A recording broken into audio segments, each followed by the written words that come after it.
जी Nepal HD television अब तपाईं सँगसँगै।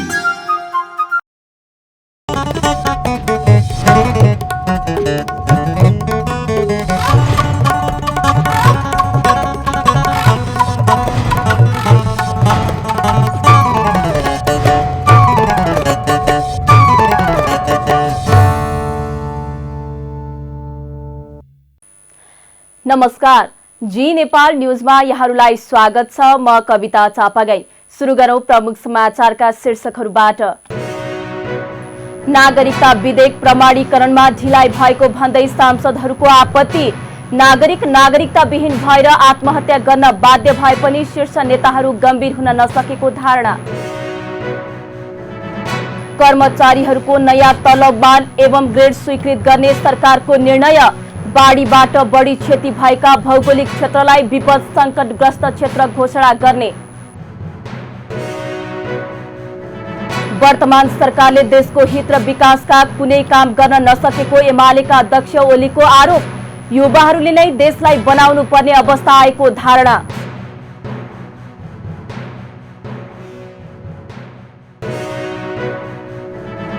पाकिस्तानमा सडक दुर्घटना हुँदा 13 जनाको मृत्यु, 5 जना घाइते।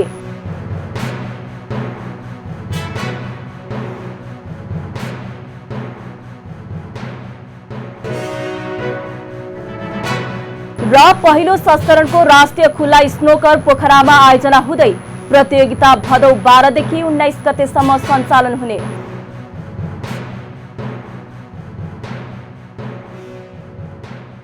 अब समाचार विस्तारमा। सांसदहरूले नागरिकता विधेयक प्रमाणीकरणमा ढिलाइ भएको भन्दै आपत्ति जनाएका छन्। प्रतिनिधि सभाको आइतबारको विशेष समयमा उनीहरूले कुनै पनि बहानामा नागरिकता विधेयकमा प्रमाणीकरणमा ढिलाइ गर्न नहुने समेत बताएका छन्। बैठकमा सांसद लीलादेवी सिटौलाले राष्ट्रपति जस्तो गरिमामय पदमा बसेका व्यक्तिले सरकारले पठाएको विधेयक प्रमाणीकरण गर्न ढिलाइ गर्न नहुने बताउनुभयो। उहाँले धेरै नागरिकता विहीन भएर आत्महत्या समेत गर्न बाध्य हुने अवस्था आए पनि शीर्ष नेताहरू गम्भीर हुन नसकेको धारणा राख्नुभयो। 3 वर्ष चलाउनुभयो। 22 महिनासम्म नागरिकता विधेयक समितिमा छलफल भयो, तर विधेयकको रूपमा उहाँले संसदमा ल्याउनु भएन। जब प्रधानमन्त्रीको कुर्सी हल्लियो तब उहाँले त्यही अहिले सरकारले विधेयकको रूपमा ल्याएर पास गरेको नागरिकता विधेयकलाई अध्यादेशको रूपमा ल्याउनु भयो र हाम्रो सम्माननीय राष्ट्रपतिज्यूले त्यो अध्यादेशलाई लालमोहर लगाउनु भयो। तर आज त्यही अध्यादेशको रूपमा केपी शर्मा ओलीज्यूले ल्याउनु भएको विधेयक संसदमा आयो र पास भएर गयो, तर उहाँले लालमोहर लगाउनु भएको छैन। यो विडम्बना। यो राष्ट्रपति जस्तो गरिमामय पदमा बसेर राष्ट्रपति राष्ट्रको हुन्छ कि कुनै पार्टीको हुन्छ कि कुनै व्यक्ति विशेषको हुन्छ कि म सम्बन्धित पद र त्यस पदमा रहनुहुने सम्माननीय व्यक्तिको ध्यान आकर्षण गराउन चाहन्छु। धेरै नागरिकहरू नागरिकता विहीन छन्। यदि नागरिकतामा केही अब्जेक्सन राख्नुपर्ने थियो भने 3 वर्षसम्म सरकार एकहोरो रूपमा चलाएर 2/3 नजिकको सरकारले किन पास नगरेको? आज आमाको पनि नागरिकता छ, बाउको पनि नागरिकता छ, तर छोराछोरीहरू नागरिकता नपाएर तडपिरहेको अवस्था छ। आत्महत्या गर्नुपर्ने अवस्थामा पुगेको कुरा पटक पटक आइरहेको छ। तर किन प्रतिपक्षी दल र देशका सम्मानित पदमा बस्ने महानुभावहरूको ध्यान आकर्षण हुन सक्दैन? म दुःखका साथ विनम्रतापूर्ण तरिकाले म समाप्त। त्यस्तै बैठकमा सांसद सरिता कुमारी गिरीले अविलम्ब नागरिकता विधेयक प्रमाणीकरण गर्न माग गर्नुभयो। उहाँले नागरिकता नपाउँदा हजारौं युवाहरू अलपत्र परेको अवस्थामा नागरिकता विधेयक प्रमाणीकरण गर्न ढिलाइ गर्न नहुने बताउनुभयो। नागरिकता विधेयक सम्माननीय राष्ट्रपतिज्यू समक्ष अड्किएको छ र म सम्माननीय राष्ट्रपतिज्यूसँग आग्रह गर्न चाहन्छु। हाम्रो मुलुकको मध्य प्रदेशको लगायत मुलुककै हजारौं युवाहरू नागरिकता बिना अल्पत्र परेको छ, शिक्षा र जागिरबाट वञ्चित भएको छ र अविलम्ब शिक्षा विधेयक प्रमाणीकरण भई यो समस्यालाई समाधान गरियोस् भन्ने आग्रह गर्दै आफ्ना भनाइ अन्त्य गर्छु। धन्यवाद। नागरिकता विधेयक संसदबाट पारित भएर प्रमाणीकरणका लागि राष्ट्रपति कार्यालयमा पुगेको करिब 2 साता हुँदा पनि प्रमाणीकरण भएको छैन। सरकारले कर्मचारीहरूको नयाँ तलब मापन एवं ग्रेड स्वीकृत गर्ने निर्णय गरेको छ। मन्त्री परिषदको निर्णय सार्वजनिक गर्न आइतबार सिंहदरबारमा आयोजित पत्रकार सम्मेलनमा सरकारका प्रवक्ता ज्ञानेन्द्र बहादुर कार्कीले सबै तहका निजामती कर्मचारी, नेपाली सेना, नेपाल प्रहरी, सशस्त्र प्रहरी बल, नेपाल स्वास्थ्य सेवा, संसद सेवा, सामुदायिक विद्यालयमा कार्यरत शिक्षकका लागि 2079 साउन 1 गतेदेखि लागू हुने गरी नयाँ तलबमान एवं ग्रेड स्वीकृत गर्ने निर्णय गरेको जानकारी दिनुभयो। त्यस्तै बैठकले भदौ 7 देखि 9 मा संयुक्त राष्ट्र संघको आयोजनामा थाइल्याण्डमा हुने एक सम्मेलनमा सहभागी हुन राष्ट्रिय योजना आयोगका सचिवलाई स्वीकृति दिने निर्णय गरेको छ।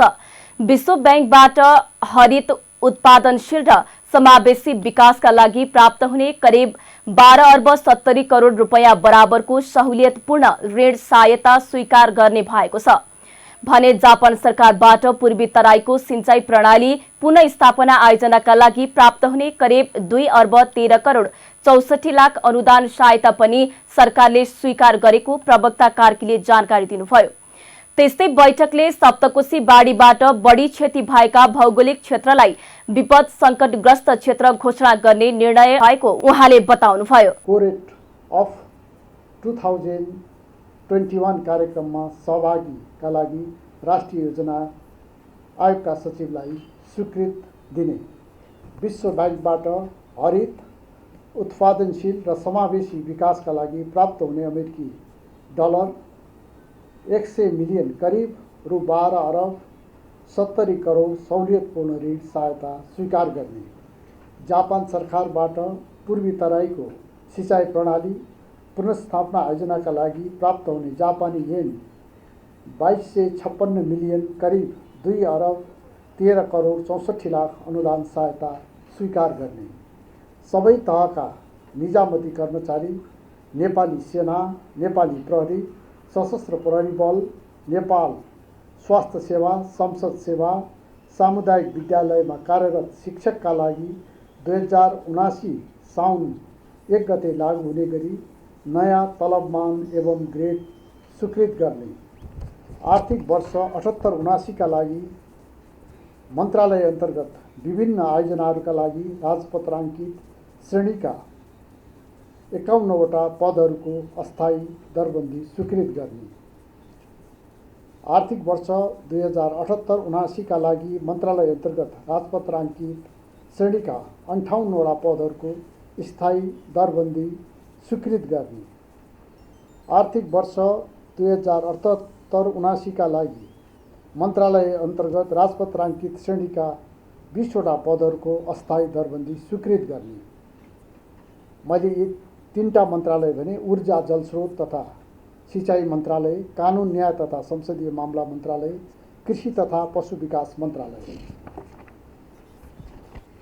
सशस्त्र प्रहरी सेवा आयोगको सदस्य तोक्ने,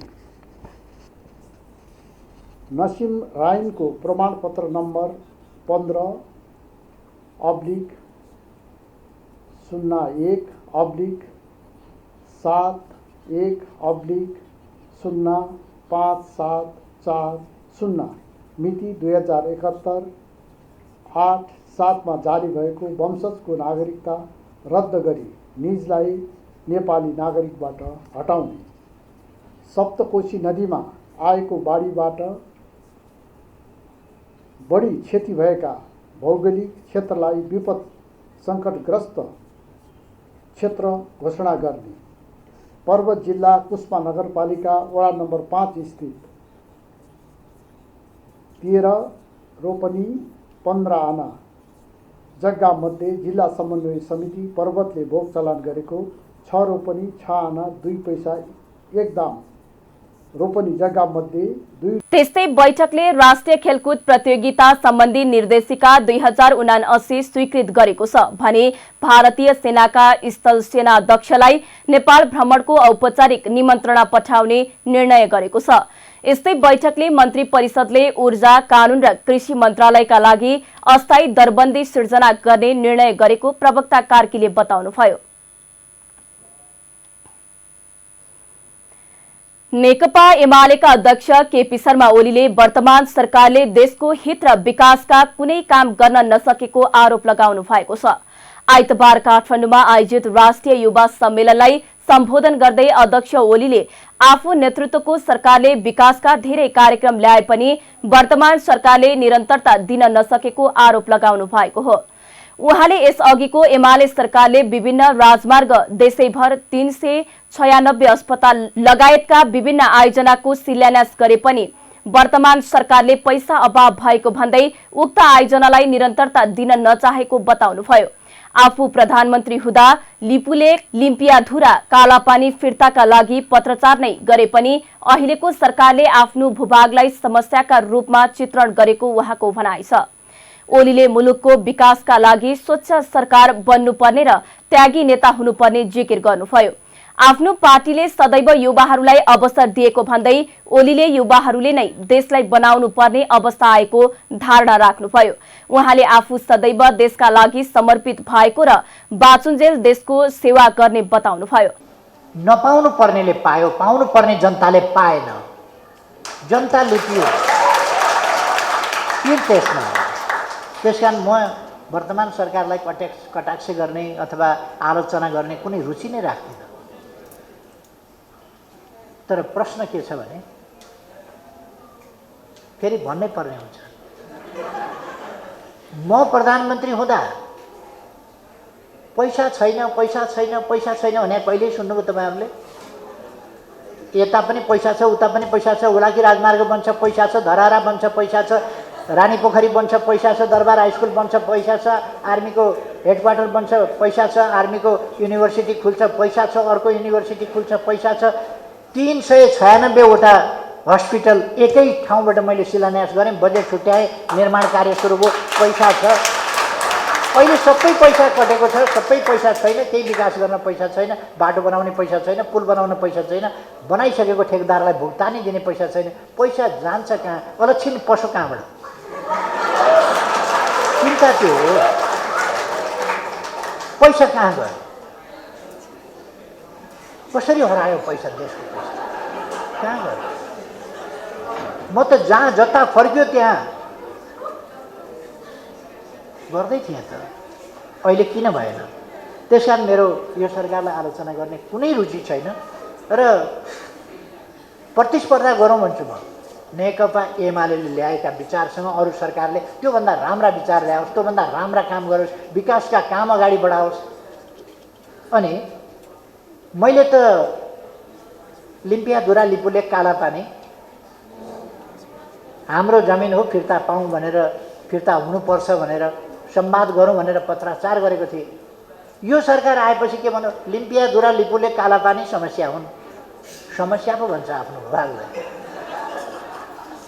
यस्तो नहोस्, फिर्ता ल्याउँ, यो मात्रै कुरा हो। विकास गरौँ, यो मात्रै कुरा हो। आजका हामी युवाहरूले हाम्रो देश, यस धरतीलाई बनाउनु छ। आज विश्वका युवाहरूले यस धरतीलाई सुन्दर, शान्त, मानव बस्न योग्य, कुनै त्रास नभएको, पेटको चिन्ताबाट अलिकति मुक्त, पेटकै चिन्तामा रहनु पर्यो भने चरामुसा जस्तै हुन्छ। कसरी पेट भर्ने, कसरी बाँच्ने भन्ने कुरामै उसको जिन्दगी जान्छ। त्यसकारण बाँच्ने कुरा एउटा पेटको चिन्ता, अर्को भयबाट मुक्त, त्रासबाट मुक्त। म देशका लागि समर्पित छु। त्यसकारण मेरो घर म बाँचिन्जेल, मेरो श्रीमती बाँचिन्जेल म बस्न पाउँछु।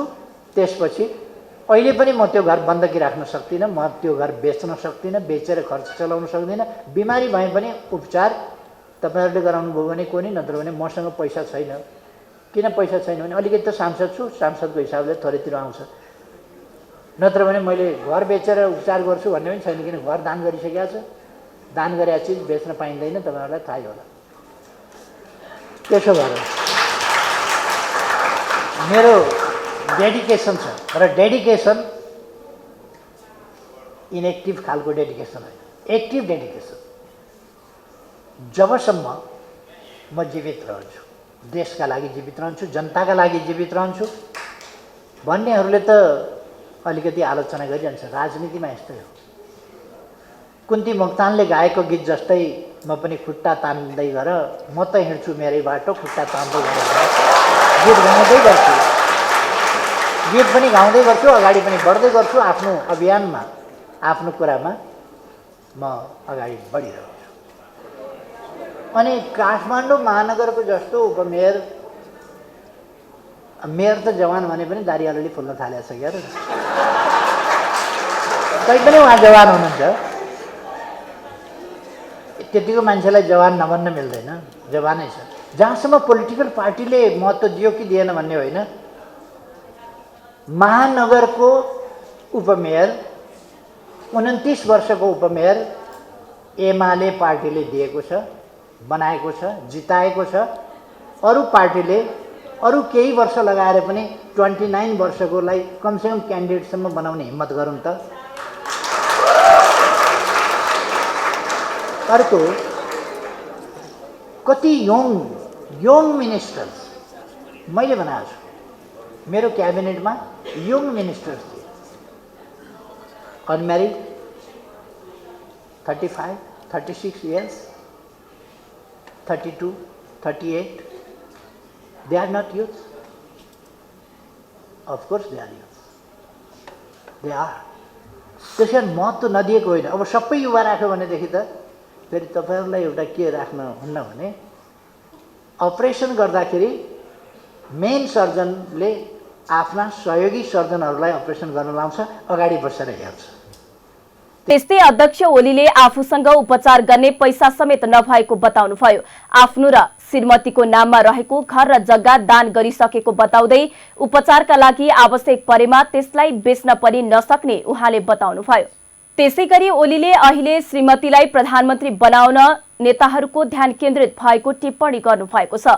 राष्ट्रिय आर्थिक मासिकको 12औं वार्षिक उत्सव समारोहमा अध्यक्ष ओलीले अहिले मुलुकमा देश विकास गर्ने भन्दा पनि श्रीमतीलाई प्रधानमन्त्री बनाउने भिजन हाबी भएको बताउनु भएको हो। उहाँले आफूले घुँडा टेक्ने हो भने सरकार बनाउन कुनै गाह्रो नभएको भन्दै कसैको प्रधानमन्त्री हुने माहौल देशको भविष्यसँग खेलवाड गर्न नहुने बताउनुभयो। त्यस्तै अध्यक्ष ओलीले गठबन्धन सरकारले जस्तो सुकै कदम चालेर राज्य संयन्त्रको दुरुपयोग गरेर निर्वाचन जित्ने कोसिस गरेको आरोप लगाउनुभयो। उहाँले एमालेले यस अघिको निर्वाचनमा कुनै पनि स्थानमा हमला नगरेको, बरु एमालेका कार्यकर्ता मारिएको र घाइते हुनु परेको बताउनुभयो। टेक्दिने हो भनेदेखि मैले सरकार बनाउन गाह्रै पर्दैन, घुँडा टेक्दिनुपर्छ, सरकार बनाउन गाह्रो पर्दैन। तर त्यसो गरेर हुन्छ कि हुँदैन, त्यसको असर भोलि आउँदो पुस्ताले, देशले बिहोर्नुपर्छ। सरकार एकजनाको सरकारको ख्वाब, एउटाको प्रधानमन्त्री हुने इच्छा, चर्चै सुन्छु म प्रधानमन्त्री, म प्रधानमन्त्री, म प्रधानमन्त्री, श्रीमान प्रधानमन्त्री, श्रीमती प्रधानमन्त्री। अब पालो मेरो कहाँको श्रीमती प्रधानमन्त्री, कताको के, यो के हो चर्चा? यो नेताहरूका मुखबाट देशको विकासको कुरो सुनिँदैन। चर्चा अब त म बुढो भएँ, मेरो श्रीमतीलाई प्रधानमन्त्री बनाउने गजबको भिजन छ। पोलिटिसियनको, लिडरको भिजन कस्तो छ भन्दाखेरि अब यताउता गरेर मेरो श्रीमतीलाई प्रधानमन्त्री बनाउने धन्नै हो। म नेकपा एमालेको तर्फबाट भन्छु, गएको इलेक्सनमा एक ठाउँ पनि एमालेको तर्फबाट कहीँ कतै हमला पनि भएको छैन, कोही घाइते भएको छैन, कोही मारिएको छैन। एमालेका थुप्रै कार्यकर्ता मारिए, थुप्रै ठाउँमा एमाले घाइते पारिए, सत्ताको दुरुपयोग गरियो। अनि चुनाव, त्यसकारण म के भन्छु भने लुकाउने कुरा पनि होइन, राख्ने एउटा फार्ने अर्को कुरा पनि होइन। र मैले चुनाव घोषणा गरेको थिएँ, मैले चुनाव घोषणा गर्दा भनेको थिएँ, प्रहरी प्रशासनलाई आदेश दिएको थिएँ निष्पक्ष ढङ्गले कर्तव्य निर्वाह गर्नु, कानुन बमोजिम। अहिले आदेश के छ भन्दाखेरि जसरी पनि गठबन्धनलाई जिताउनु। तपाईँहरू प्रहरीलाई सोध्नुहोस् न, जिल्ला जिल्लामा खटेका सिडिओलाई सोध्नुहोस् न, कसैले पनि। तपाईँहरू सबै स्वतन्त्र नागरिक हुनुहुन्छ, सोध्नुहोस् त सिडिओ साहब तपाईँलाई आदेश के छ? गठबन्धनलाई जसरी पनि जिताउनु। गीतै बनाएको छ, जसरी नै जित्नै पर्छ, अरू कुरा छोड्नु। जसरी पनि छिमेकी मारेर छिमेकी काटेर छिमेकीलाई अङ्गभङ्ग बनाएर कस्तो चुनाव लड्छौँ हामी, कस्तो चुनाव जित्छौँ हामी। अनि डेमोक्रेसी शब्दमा डेमोक्रेसी भन्छौँ, व्यवहारमा हाम्रो आचरणमा डेमोक्रेसी छ कि छैन? त्यसकारण हाम्रो आचरणमा डेमोक्रेसी चाहिन्छ। डेमोक्रेसी बिना अर्थतन्त्र सबल हुँदैन। समृद्ध नेपाल, सुखी नेपाली बोल्न सक्दैनन्, भन्न सक्दैनन्। नेपाल समृद्ध हुनुपर्छ भन्न सक्दैनन्। नेपाली जनता सुखी हुनुपर्छ भन्न सक्दैनन्। म विभिन्न दलका नेताजीहरूलाई भन्न चाहन्छु, अहिले सबैको ध्यान मुलुकको विकासमा केन्द्रित हुनुपर्ने भए पनि नेताहरूमा समृद्ध नेपाल, सुखी नेपाली भन्ने हिम्मत नआएको उहाँले बताउनुभयो। उहाँले मुलुकको स्रोत साधनको अधिकतम प्रयोग गरेर मुलुकलाई समृद्ध बनाउन सकिने बताउनुभयो। कार्यक्रममा विभिन्न व्यक्तिहरूलाई सम्मान गरिएको थियो।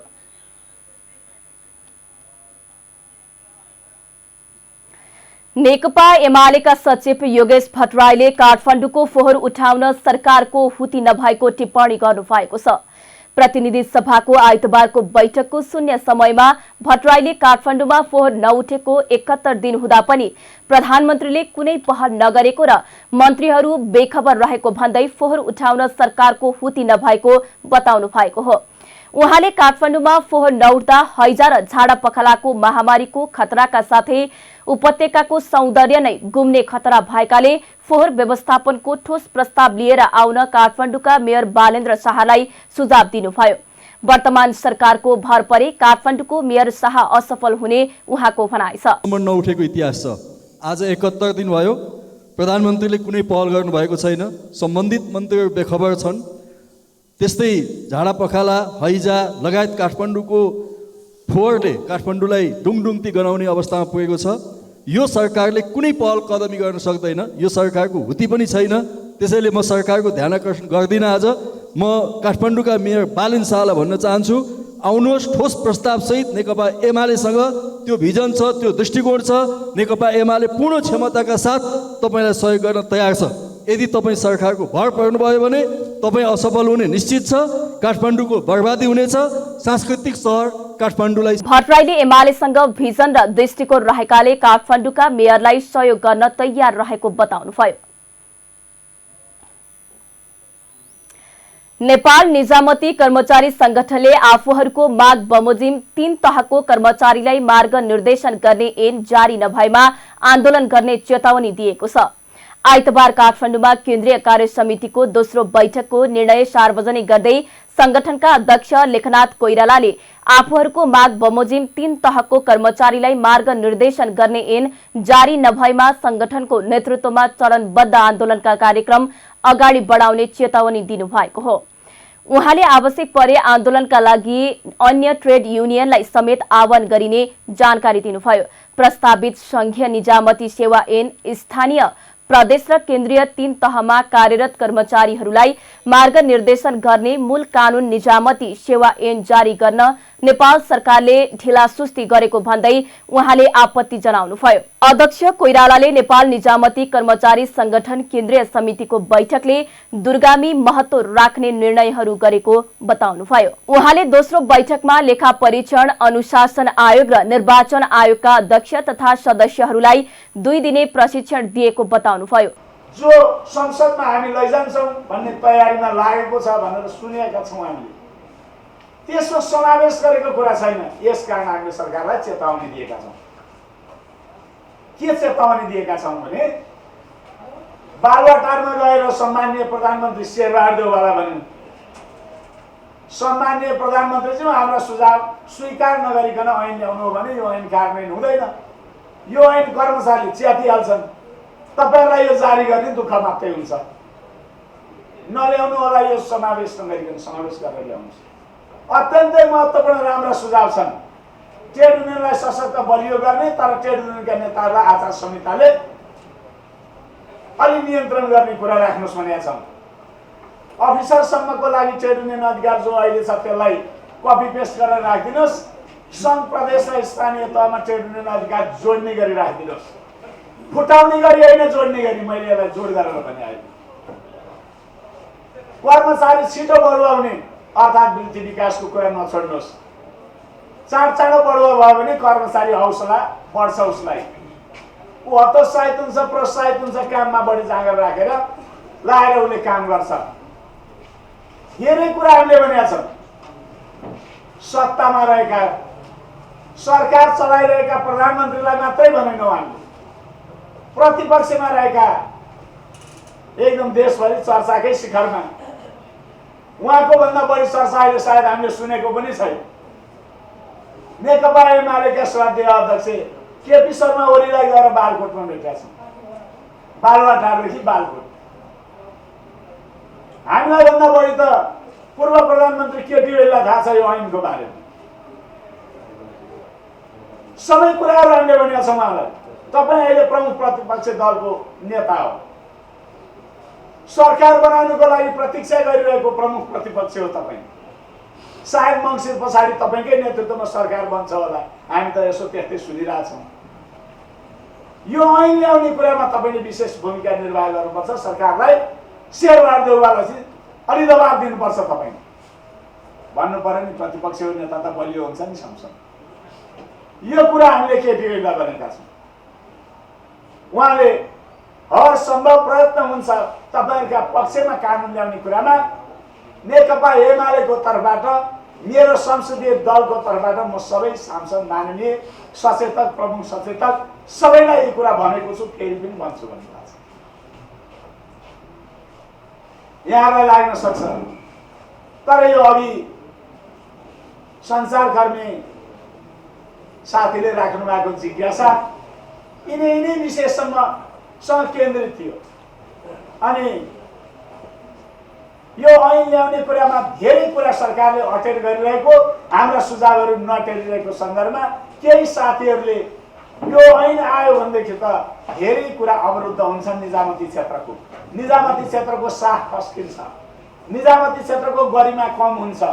यसैले यो साख र गरिमा नखस्किने गरी साउन 26, 27 र 28 गते भक्तपुरको गट्टाघरमा सम्पन्न भएको बैठकले महासचिव जीवन काफ्लेद्वारा प्रस्तुत सांगठनिक प्रतिवेदन र कोषाध्यक्ष गणेश प्रसाद आचार्यद्वारा प्रस्तुत आर्थिक प्रतिवेदन सुझावसहित सर्वसम्मत पारित गरिएको संगठनले जनाएको छ।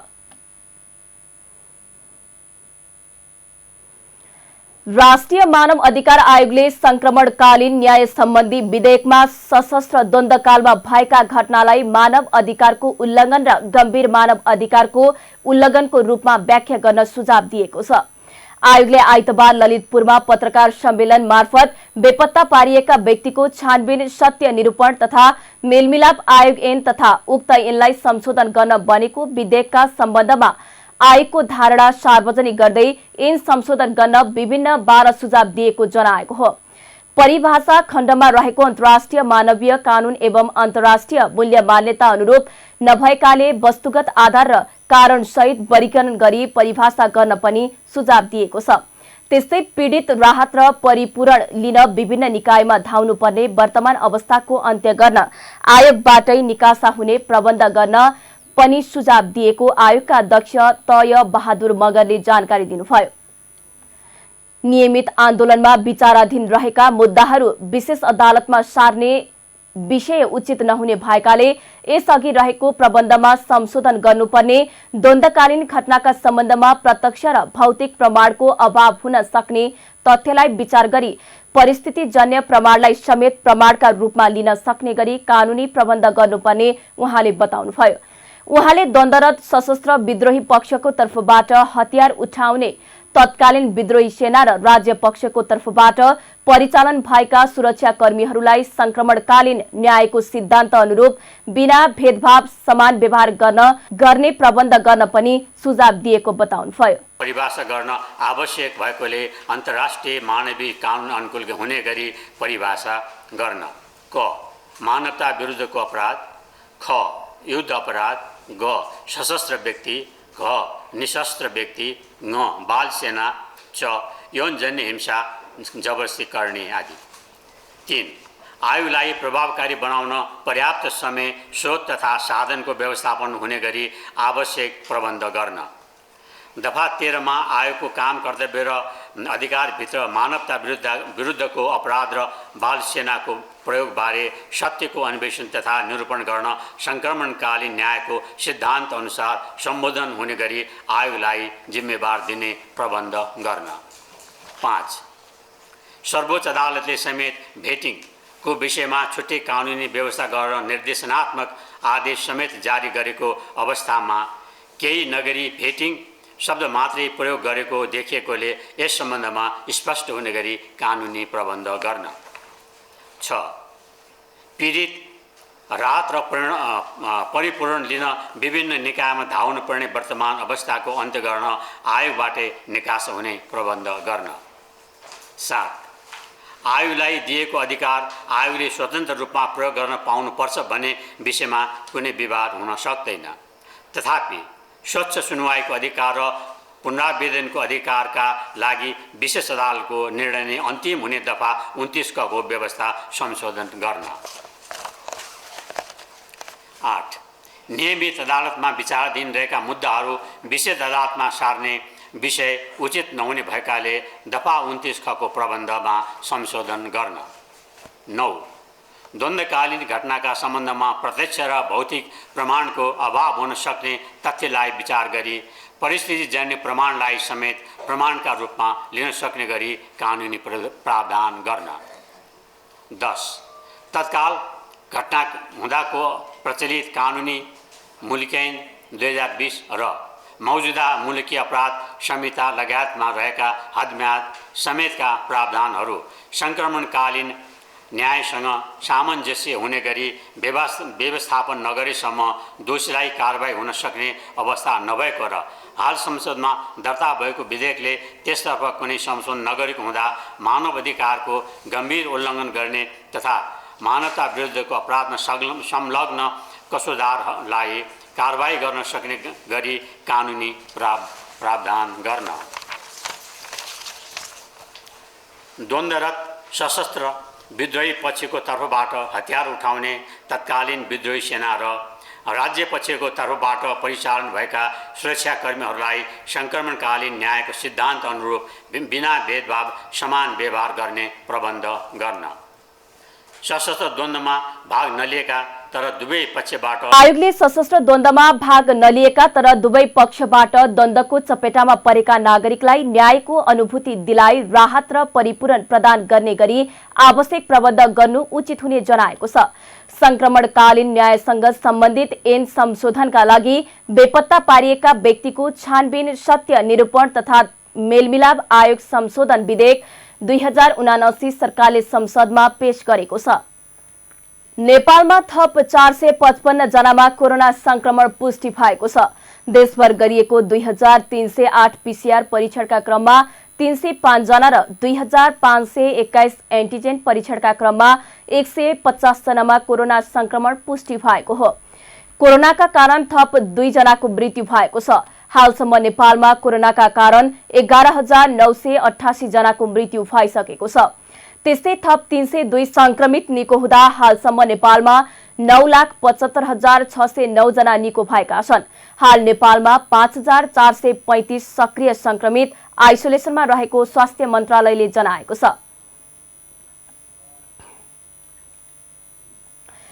काठमाडौँको जल्दोबल्दो समस्या हो फोहोर व्यवस्थापन। कैयौं पटक फोहोर व्यवस्थापन बहसको विषय बन्यो। नियमहरू थुप्रै बनाइयो तर प्रभावकारी भएन। अहिले पनि काठमाडौँमा फोहोर व्यवस्थापन जटिल बनिरहेको छ। फोहोर व्यवस्थापनको नाममा राज्यले करोडौं लगानी गर्दै आएको छ, तर जति लगानी गर्छ उति विकराल बन्छ। फोहोरले जनस्वास्थ्यलाई जोखिममा पार्छ नै काठमाडौँको सभ्यताको खिल्ली पनि उडाउँछ। एक रिपोर्ट। काठमाडौँमा बारम्बार बल्झिरहेको हुन्छ फोहोरको समस्या। अहिले पनि यही समस्यामा बल्झिरहेको छ काठमाडौँ उपत्यका। बनसरे डाँडाका स्थानीयले अवरोध गरेपछि काठमाडौँ उपत्यकाले फोहोर उठाउन छाडेको थियो। 1 महिनाभन्दा बढी समयदेखि राम्ररी फोहोर व्यवस्थापन हुन नसक्दा काठमाडौँका घर घरमा र सार्वजनिक स्थलमा फोहोर थुप्रिएको थियो। हिजोदेखि महानगरले प्रहरीको सुरक्षामा फोहोरका गाडी बनसरे डाँडातर्फ लैजान थालेको थियो, तर फेरि स्थानीयले बाख्रा मारेको नयाँ बहाना पारेर फोहोरको गाडी लान अवरोध गरेका छन्। काठमाडौँमा सडक किनारामा जताततै फोहोर थुप्रिएको छ। अझ वर्षाले थुपारेकै ठाउँमा कुहिन समेत थालेको छ। दुर्गन्धित बनिरहेको छ सङ्घीय राजधानी, नाक थुनेर हिँड्नुपर्ने बाध्यता छ। यस्ता दृश्य कुनै नौलो होइन, बारम्बार दोहोरिरहन्छ। महानगर र फोहोरको लुकामारी पनि चलिरहन्छ। फोहोरको डङ्गुरसँग जिस्किरहन्छ काठमाडौँ र कुरूप भइरहन्छ।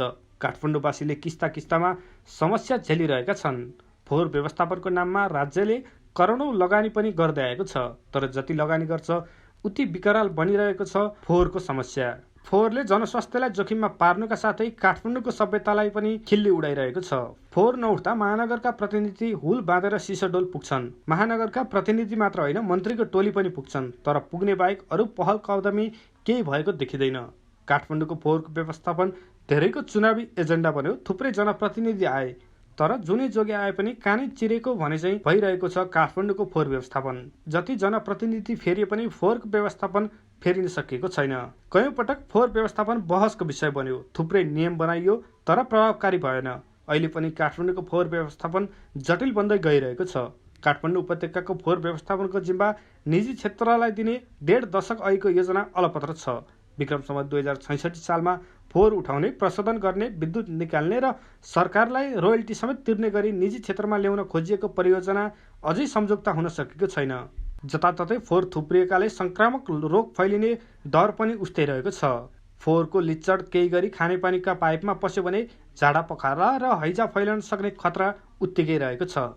अहिले धेरै देशले फोहोरलाई मोहर बनाइरहेका छन्। नेपालमा पनि फोहोरलाई मोहर बनाउने भन्ने बहस नचलेको होइन, तर यसले सार्थकता भने पाउन सकेको छैन। युरोपेली मुलुकहरूमा सकेसम्म कम फोहोर उत्पादन गर्ने र त्यो फोहोरलाई पुनः प्रयोग गर्ने विधि अपनाइएको हुन्छ। फोहोर व्यवस्थापनका लागि नागरिकले युरोपेली मुलुकमा जस्तै त्यसलाई आम्दानीको स्रोत बनाउन सके सबैभन्दा उत्तम हुने देखिन्छ। हामीले यस्ता प्रयासहरू अनुसरण गर्नु जरुरी छ। फोहोर व्यवस्थापनको सम्पूर्ण जिम्मेवारी महानगरको मात्र नभई आम नागरिकले पनि आफ्नो तर्फबाट जिम्मेवारीका साथ काम गर्नुपर्ने देखिन्छ। जी न्युज नेपालका लागि क्यामेरामा यादव केसीका साथ विक्रम दाहाल, काठमाडौँ। डोल्पामा डोजरमाथि पहिरो खस्दा चालकको मृत्यु भएको छ। मृत्यु हुनेमा स्काभेटर चालक बाके नेपालगञ्ज उपमहानगरपालिका वडा नम्बर 19 राजा मनोहनपुर बस्ने वर्ष 32 को सूरज बसाल मगर रहेका छन्। प्रदेश प्रहरी कार्यालयका अनुसार आइतबार बिहान 8 बजेतिर त्रिपुरा सुन्दरी नगरपालिका वडा नम्बर 3 ज्यू भन्ने स्थानमा बाटो खनिरहेको अवस्थामा माथिबाट पहिरो खसेको थियो। पहिरोले स्काभेटर पुरिदा चालक सूरजको मृत्यु भएको हो। अब अर्थ समाचार। शेयर बाँडफाँडमा असहमति जनाउँदै रसुवामा रहेको सञ्जेन जलविद्युत कम्पनीको सम्पत्तिमा स्थानीयवासीले तोडफोड गरेका छन्। शेयर बाँडफाँडमा पहिलेदेखि नै असहमति जनाउँदै आएका गुतलाङका स्थानीयवासीले चिम्ले गाउँपालिकामा रहेको सान्जेन जलविद्युत आयोजनाको कार्यालय, पेट्रोल पम्प, गाडी लगायतका सम्पत्तिमा तोडफोड गरेका हुन्। उनीहरूले कर्मचारीलाई पनि कुटेका छन्। सञ्जेनको कार्यालय र सम्पत्ति तोडफोड गरेपछि उनीहरूले माथिल्लो सञ्जेनको कार्यालय पनि तोडफोड गर्ने चेतावनी दिएका छन्। तोडफोडबाट आयोजनाको झण्डै 5 करोड रुपैयाँको क्षति भएको कम्पनीका एक कर्मचारीले जानकारी दिएका छन्। स्थानीयवासीले आक्रमण गर्नु अघि नै प्रहरीलाई जानकारी गराए पनि प्रहरीले वास्ता नगरेको कर्मचारीको गुनासो छ। आयोजनाले रसुवाका नागरिकका लागि 10% शेयर छुट्याएको छ। रसुवाभित्र पनि अति प्रभावित र जिल्लावासीका लागि फरक फरक अनुपातमा शेयर छुट्याएको छ। तर गुतलाङका बासिन्दाले आफूहरूलाई अति प्रभावित क्षेत्रमा राखेर धेरै शेयरको माग गर्दै उशृङ्खल गतिविधि गर्दै आएको आयोजनाको भनाइ छ। शेयर बजार आज लगातार 5औं दिन पनि घटेर राताम्य भएको छ। शेयर बजार परिसूचक नेप्से आज आइतबार 27.92 अङ्कले घटेर 2010.01 बिन्दुमा झरेको छ। सबै समूहको शेयर घटेकोमा उत्पादन, जीवन बीमा, विकास बैंक र जलविद्युत समूहको शेयर उच्च अङ्कले ओह्रालो लागेको छ। नेप्सेसँगै कारोबार संख्या र रकममा पनि निरन्तर कमी आउन थालेको छ। आज 227 वटा कम्पनीको 45,59,000 किता शेयर 1 अर्ब 87 करोड 32 लाख रुपैयाँमा कारोबार भएको छ। सबैभन्दा धेरै हिमालयन डिस्टिलरीको 16 करोड 53 लाख रुपैयाँको शेयर किनबेच भयो।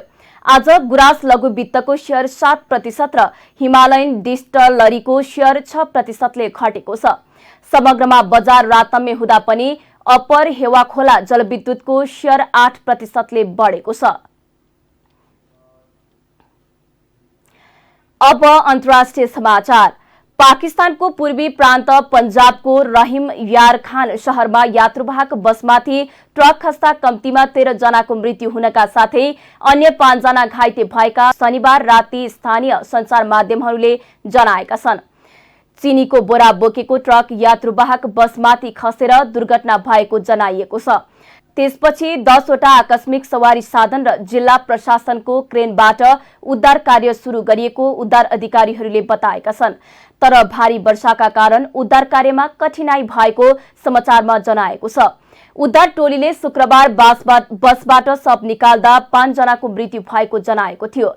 तर घाइते भएकाहरूको मृत्युपछि उक्त संख्या 13 पुगेको उद्धार अधिकारीहरूले जनाएका छन्। बाँकी घाइतेहरूलाई उपचारका लागि नजिकैको अस्पतालमा लगिएको जनाएको छ। पाकिस्तानमा मुख्यतया खराब मर्मत गरिएका सवारी साधनहरू, जीर्ण सडकहरू र सडक सुरक्षा उपायहरूको लापरवाहीका प्राय सडक दुर्घटनाहरू हुने गरेका छन्। अब खेल समाचार। पोखरामा पहिलो संस्करणको राष्ट्रिय खुल्ला स्नुकर प्रतियोगिता आयोजना हुने भएको छ। पहिलो संस्करणको प्रतियोगिता भदौ 12 देखि 19 गतेसम्म सञ्चालन हुनेछ। प्रतियोगिता डिभिजन स्कुनर क्लबमा आयोजना हुने आइतबार आयोजित पत्रकार सम्मेलनमा जानकारी गराइएको छ। गण्डकी प्रदेशको सर्वाधिक पुरस्कार राशिको यस प्रतियोगिताले पोखराको आन्तरिक तथा बाह्य पर्यटन प्रवर्धनमा सहयोग पुर्याउने आयोजकले बताएको छ। यस प्रतियोगिताका विजेताले ट्रफी, सिल्ड र नगद 1,51,111 र दोस्रो हुनेले ट्रफी, सिल्ड र नगद 71,111 पाउनेछन्। सेमी फाइनल पुग्ने 2 जनाले ट्रफी, सिल्ड र नगद रु 15,111 तथा हाइएस्ट ब्रेकरले ट्रफी, सिल्ड र नगद रु 21,111 पाउनेछन्। प्रतियोगिता दौरान कास्की जिल्ला तथा विभिन्न क्षेत्रमा रही स्कुनर खेललाई स्थापित गराउन सहयोग गर्ने व्यक्तिहरूलाई सम्मान समेत गरिनेछ। खेल समाचार सँगै हामी जी नेपाल न्यूजको अन्त्यमा आइसकेका छौं। जाँदा जाँदै प्रमुख समाचारका शीर्षकहरू पुनः एकपटक। नागरिकता विधेयक प्रमाणीकरणमा ढिलाइ भएको भन्दै सांसदहरूको आपत्ति। नागरिकता विहीन भएर आत्महत्या गर्न बाध्य भए पनि शीर्ष नेताहरू गम्भीर हुन नसकेको धारणा। कर्मचारीहरूको नयाँ तलबमान एवं ग्रेड स्वीकृत गर्ने सरकारको निर्णय।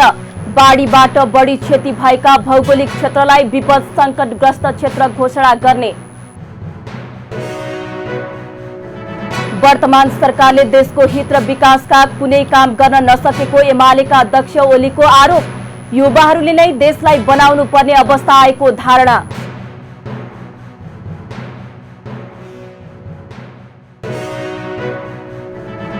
पाकिस्तानमा सडक दुर्घटना हुँदा 13 जनाको मृत्यु, 5 जना घाइते।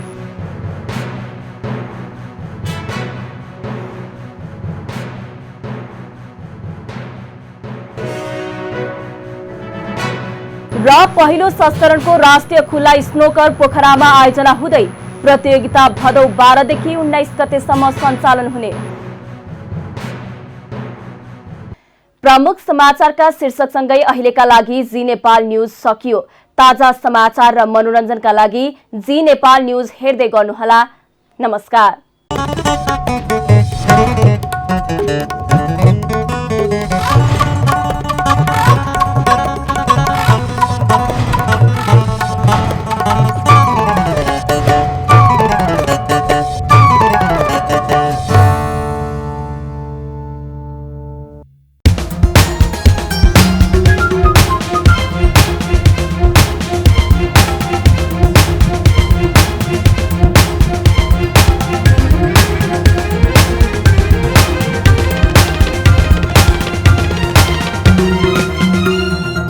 जी नेपाल एचडी टेलिभिजन अब तपाईं सँगसँगै